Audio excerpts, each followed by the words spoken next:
Richard Matthews, my wife Reon, and this is our 17-foot Bushwhacker bunk house.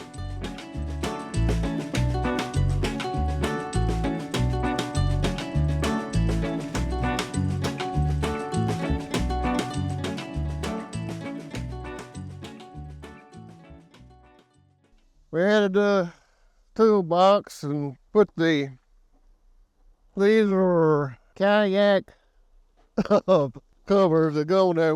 You can take them off.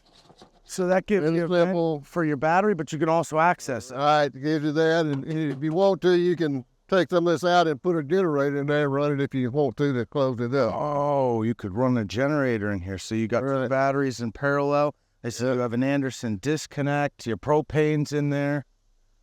Now, what do you have going on? I see your jacks removed, the handles off. Yes, I took that off for convenience so I could use my impact to run it up and down. So something similar to electrical, but it's not electrical. So you welded a nut on there to be able to bite onto it, and you still have the handle that you welded the socket on. Or you still have the same thing, can still do the same thing if your battery runs out. I love it, and I noticed that the nut is the same as your stabilizers, which are also nuts. So one less. Now, is that the same as your lug nuts? Same as my lug nuts. All right. So you can use a 4-way lug nut on it or whatever you got. Now, I've seen a lot of these Bushwhacker Pluses, these 17-footers. I've never seen one with the side mount ARB, so that's something you did. Yes, it is. Put a plate on the inside to brace it up, but actually the bottom, 4 bolts, 2 on each end. The bottom bolts are actually going through an aluminum stud that's in there. So these, just like the smaller Bushwhackers, the inside of this is either it's an aluminum skin or a Phylon skin with aluminum studs. So you got into that. Now, I know from the Bushwhacker Plus Facebook group to stay off the roof. The roof doesn't have the strain. I would not even attempt to get on the roof with anything, quite honestly. So you got that good and secure, and it keeps you out of the rain and shades you from the sun. Shades, sun, and all it is. Nice job. It's a nice place. Put your little lights and that stuff. Have you ever thought about those ARB rooms? We have an ARB room. We just don't use it very often. Well, when you have a camper, most of the folks camping here don't have a stand-up height or a place to walk inside. Exactly, so that's an awfully nice fridge. How do you like your ice co? Oh, I wouldn't. That is the bomb right there. Ice beats anything. Eliminates 90% of your ice usage. I mean, it's a refrigerator. It's a Danfoss Seacoff compressor, super efficient, and we're not leaving camp to go get bags of ice. Not very, but this what I love about it is there's a compressor in it. It's a 12-volt, but it's same. It comes in a residential refrigerator nowadays. Yeah, the same thing. And the only thing that's better about it is if it can tilt. It's not going to get damaged if you're doing some off-roading, but that DC plug you added, yes? Yeah, I did. I added it. Well, like I say, if I want to run this off a 12-volt, if we're off-grid, I can run this off a 12-volt and also plug my string lights in. And it gives me a USB port out here with my voltage. I see you're charging your phone, and you can see your battery voltage. Smart. Now, was that outside GFCI there, or did you have already here? Okay. I did extend the propane quick disconnect. I extended it out where it could on their support and added another one. Now I have 2 quick disconnects there. Nice. So as long as you keep an eye on it, it's not something, you're not taking this thing on too rough. No. Storage, black tank where you empty it, it's only, 12 inches off the ground, so you can't do much off-roading. You got to be careful. I'm glad that you said that. So opposed to our little 10-footers, this does have black tank. This does have an internal bathroom, so it's not really something that you want to be dumping down. Great tank, but yes, you can, if you look right here, you can see how low that is. So you're not really going to be doing no heavy-duty off-roading with it because it's so close to the ground. All right, well, something that'll be new for us 10-footers, we want to see a tour of the inside where you can actually stand up. Sure, yes. That's a real plus for us.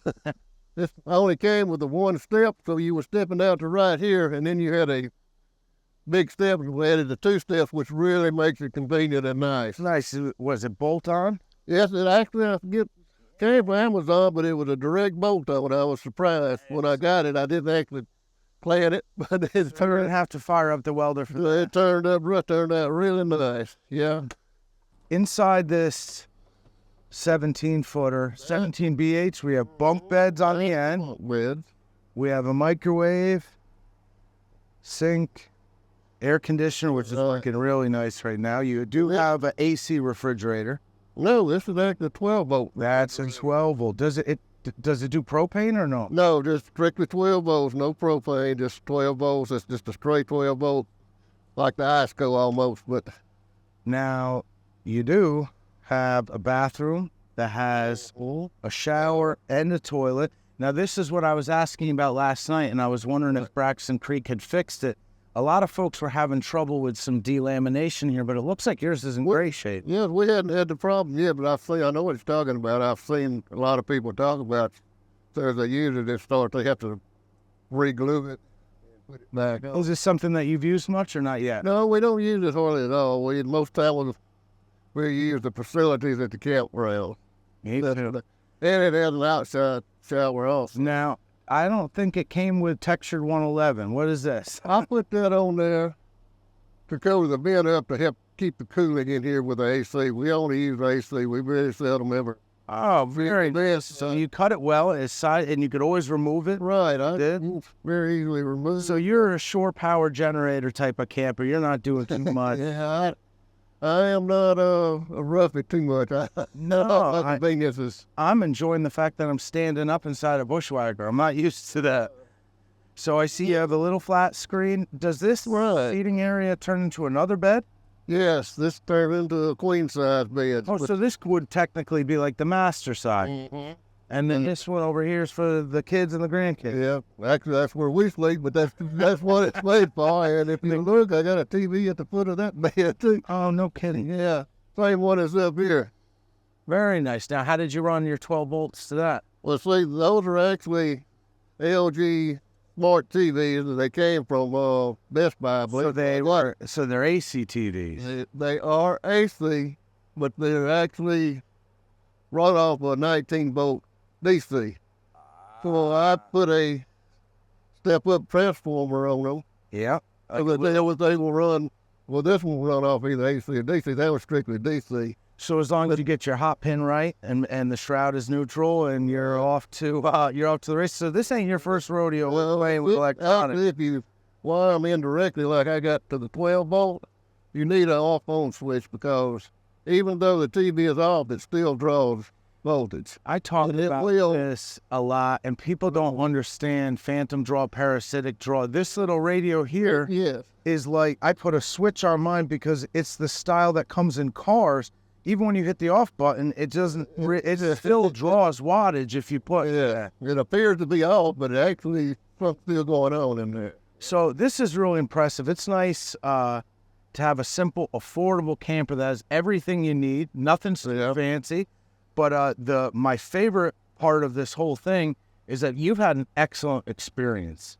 A lot of folks have had a lot of trouble with this 17BH, and it seems like you've had either you got a good one or you just know how to keep up on it. And then, look, my background is industrial maintenance, so I kind of know some fixes about stuff and know what to look for, sort of. Like the AC, people have terrible problems with the AC because of the way they can't get enough air to them. Starving them. Yeah. Yep.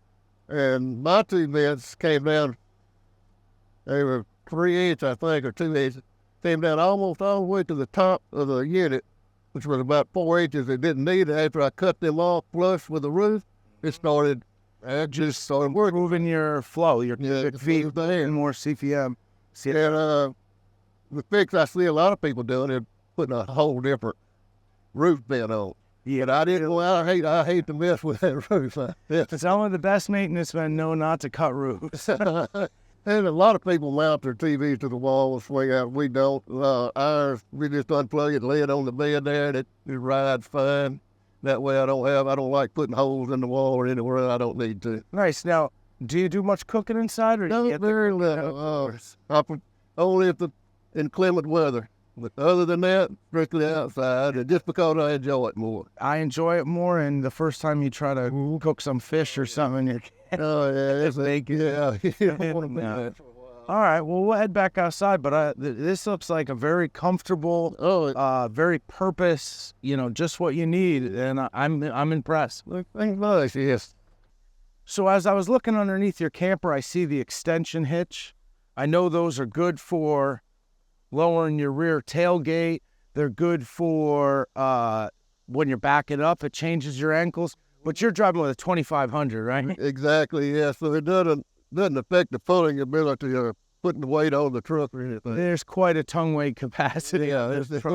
Now, you're wearing a Jeep shirt, though. You also riding a Jeep? Yes, we actually have two Jeeps. We got a Jeep J Canyon and a Jeep TJ, and we do pull this with the JK quite often going to off-road parks. So it's not a four-door, it's not a JKU, it's No, it's JK? just a JK. So you're able to pull your Bushwhacker Plus with the Jeep. You're not using that extension hitch with it. No, but I did have, it's got a 2.5-inch lift on it. If you don't have a lift, you will slide them out. Now you have stock gear ratio on it? I still have the stock gear ratio. Is it manual? No, it's automatic, Nice. and it does really well. So offhand, do you know what the total weight of that trailer is? Average, probably tell me what. I guess we don't. We'll look it up and we'll put it on the screen. That's the beauty of editing. Yeah. But I know it's got to be twice the weight of the Bushwhacker 10-foot. You sometimes you have to be the dry weight of it, and then what you add to it, you have to be. You got to go. You have to take that into if you consideration. go to a weigh station and get the actual weight, because by the time you start adding fridges and tongue boxes and stuff, just throw the number out there. And like I say, the JK does real good. And we still get like 10, 11 miles a gallon with the That's JK. not much worse than I'm getting with my. I was surprised it did that. Well, I really appreciate you taking the time. Yeah, thank you. And we will see you around. We got a lot more camping to do this weekend. Here's one thing, duck. Yep. That bald head of mine's full of scars. Oh, I'm sorry that I stole your parking spot, Mike. Kidding?